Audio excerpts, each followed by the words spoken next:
Hi, in front of me I have HUAWEI Honor 7C, and I'm gonna show you how to take a screenshot on this device. First, let's go to the screen we want to capture. For example, let's open the Chrome browser.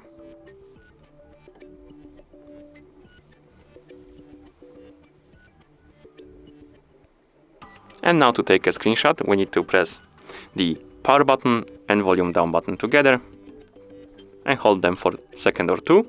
You will see this animation on the screen and the notification will appear that the screenshot was captured. You can share it or delete it right here. Let's delete it, like that. Another way to take a screenshot is to open the quick panel by swiping down from the top of the screen twice, like this. Here, tap on this edit icon next to settings, and we have a screenshot icon right here in the bottom list. We need to press and hold on it and drag it to the list above, like that. Then tap on back, and now we can tap on screenshot icon to take a screenshot. And that's how you take a screenshot on this device. Thank you for watching.